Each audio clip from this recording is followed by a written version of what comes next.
How to naturally decalcify your pineal gland. What if there is a simple ancestral way you can begin tonight, with nothing more than your breath, your hands, and a short declaration?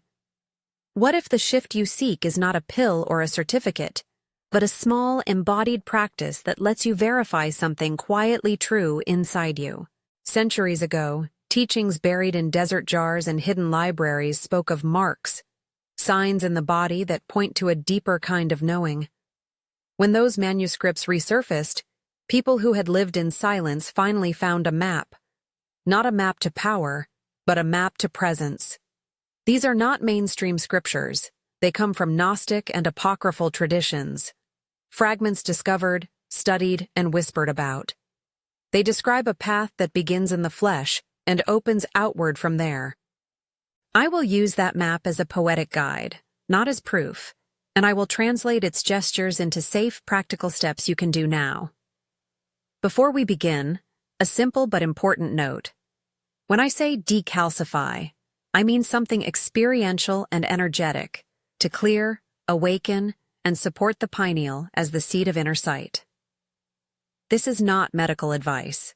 If you have health concerns, please consult a healthcare professional.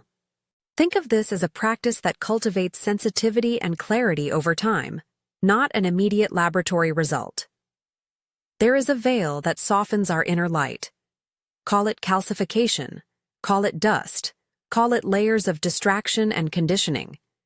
The name matters less than the experience. In modern life, we live under constant stimulation, screens, schedules, worry, and cultural patterns that teach us to outsource spiritual authority. Add to that environmental and dietary factors people often talk about, and the result is a dulling of the subtle sensor within the skull. In Gnostic metaphor, this dimming is portrayed as an interference, structures of control, or archons, but you can translate that into anything that keeps you dependent on outer validation. Habits, noise, exhaustion. The good news is simple and practical.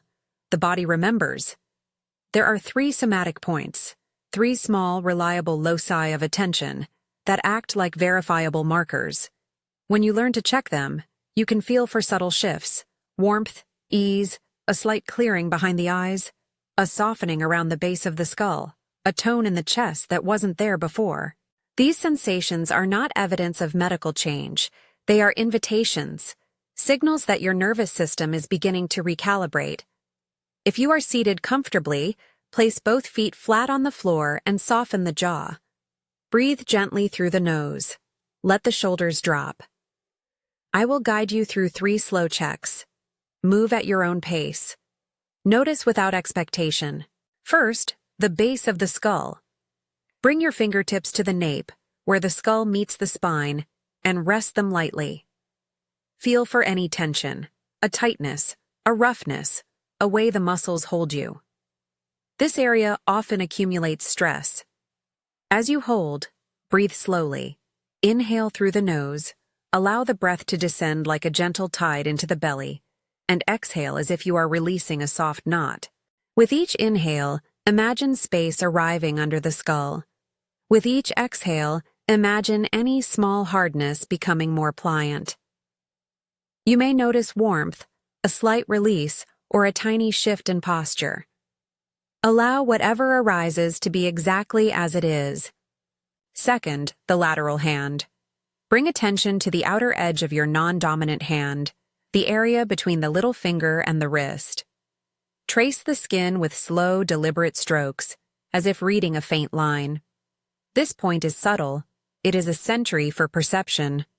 Notice differences between the left and right sides, the texture, the humidity, any fine tingling. Some people report a coolness or a faint electricity here. Others feel nothing at first. That is fine. Sense without judgment. Third, the center of the chest. Place 2 fingers gently on the sternum, just above the heart center. Press with a tenderness that is neither aggressive nor meaningless. Sense the resonance under your touch. As you press, hum softly. A low hum, a sound that feels comfortable in your throat. Allow the vibration to travel into the sternum.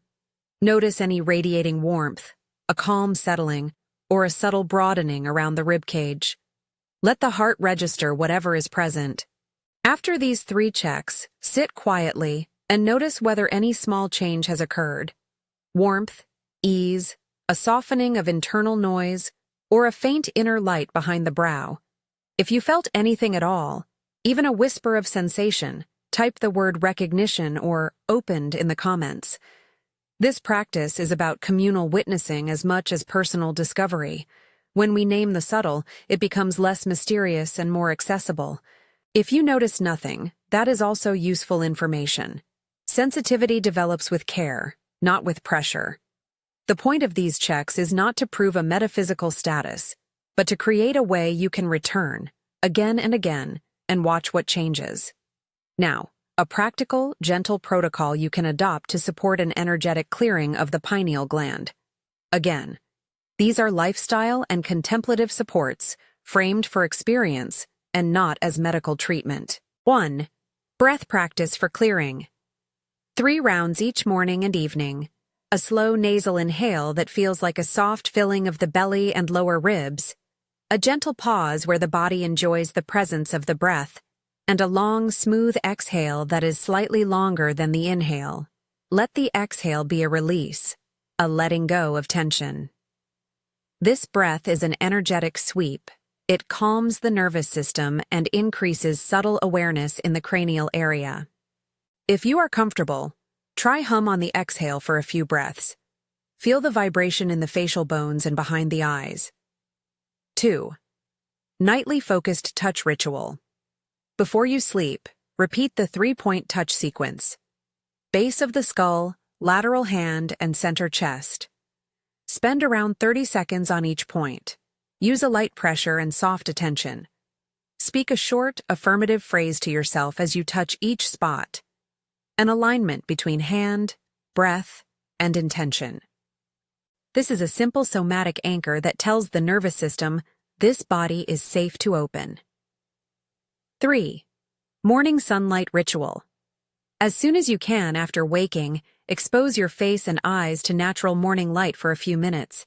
This helps anchor circadian rhythm and supports the biological timing that influences melatonin and sleep cycles, which are intimately tied to pineal function. Again, this is a supportive lifestyle choice. It complements the energetic work of the practices. 4. Mindful reduction of certain exposures. Some people choose to limit fluoride-containing toothpaste, highly processed foods, and single-use plastics as part of a broader environmental and dietary intention to live cleaner. Approach this as an individual choice based on your values and resources. If considering changes that might affect your health, consult a qualified professional. The aim here is the energetic signal, making choices that feel like clearing space in your life. 5. Sound and cranial vibration. Incorporate gentle humming or low-tone chanting into your routine. A single sustained hum for several breath cycles, aimed to be comfortable rather than forceful, creates cranial resonance. Many traditions use vibration precisely to encourage looseness in the head and a felt opening behind the brow. Use your voice as an instrument of presence. 6. Digital hygiene and rest. Reduce screen exposure before sleep. The blue light and information noise of late-night devices reinforce a state of hyper-alertness. Replace the final hour before bed with quiet reading, gentle movement, or the nightly touch ritual. Allow yourself a buffer that favors restoration. 7. Consistency over intensity. These practices are cumulative. A single session may open a tiny door. Steady repetition widens the corridor. Approach this as you would a relationship. Respectful, patient, curious.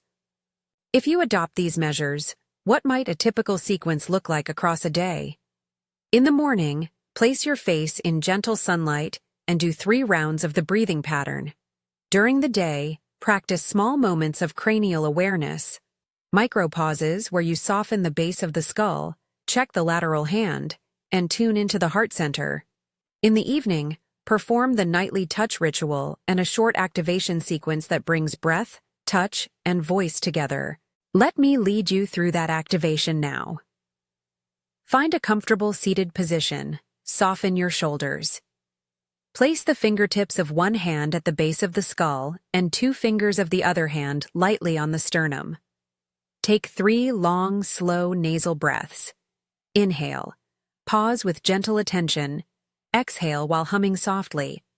On the 3rd exhale, press the sternum lightly as if contacting an inner bell, and keep the base of skull touch steady. Draw your focus gently to the space behind your eyes. Imagine a small cavity of clear light, not forced, just noticed. When you feel ready, speak the affirmation aloud, slowly and with feeling. I clear my sight. My 3rd eye opens now. Say it once, breathe, and speak it again if it feels resonant. Notice what shifts in the body when you give voice to that intention. It may be subtle, a trembling in the sternum, a softening behind the brow, a sense of alignment, or it may be quiet. All responses are valid. This is a ritual of opening, not a guaranteed transformation. A few clarifying cautions and reflections. First, the metaphors we borrow from Gnostic texts, archons, demiurge, marks, are useful as poetic ways to describe internal experience and social conditioning. They are not meant to displace established faith traditions, nor to present a literal cosmology for everyone. Use these images if they help you name what is felt. Otherwise, leave them on the shelf. Second, be mindful of expectations. Decalcify is a provocative word. It speaks to cleaning or clearing. In this context, we treat it as energetic, loosening, softening, increasing sensitivity. Clinical calcification is a biochemical matter that belongs in medical consultation. If you have concerns about your physical health, see a health professional. Third, sensitivity varies widely. Genetics, history, and physiology play roles in how you will experience these practices. The aim here is not to judge progress, but to cultivate a disciplined curiosity. Notice, record, return. Keep a journal of subtle changes, sleep quality, vividness of dreams, moments of clarity behind the brow, so you can see patterns across weeks. Finally, the social dimension matters. When you name an inner shift publicly, it becomes less isolating. If you felt warmth, a hum, a small clarity during the checks or the activation, write recognition or opened below. If you felt nothing, write ready. Both testimonies help create a community of practice that is patient and steady, rather than cultic or sensational. We learn more together than alone. If you want to deepen this work in a safe, structured way, consider these next steps. Find a teacher or group that emphasizes somatic verification and ethical practice. Learn basic breath science from reputable sources. Explore gentle cranial-focused movement such as craniosacral-informed practices with a qualified facilitator, or join a guided community session that emphasizes shared safety and integration. All of these are supplementary supports, not replacements for medical advice. As you continue, trust the body's intelligence. Small actions accumulate, a repeated breath, a nightly touch, a sound held with intention. These habits renovate the nervous system's expectations. Over weeks, you may notice more frequent glimpses of inner clarity, more lucid dreaming, or simply an increased capacity to be still. Those are the signs to honor. Before we close, one final activation to carry with you into the day or night. Place your fingertips again at the base of your skull and on your sternum. Take a long, nourishing inhale through the nose, feel the expansion, and then a slightly longer exhale with a soft hum. As you exhale, imagine the air moving like a tide up the spine and pooling as a cool, clean light in the center of your head. Say to yourself, softly, I clear my sight. My 3rd eye opens now. Allow the phrase to sink in as a seed. You don't need to force anything. Let the practice be consistent and generous. If this message has spoken to you and you want the next activation guided live, subscribe and turn on notifications so you don't miss the deeper practice sessions coming soon. We will go gradually, ethically, and with an eye toward embodied verification rather than speculation. You have made a choice simply by listening. The act of turning inward is already a small decalcification of the habits that keep you outward-facing.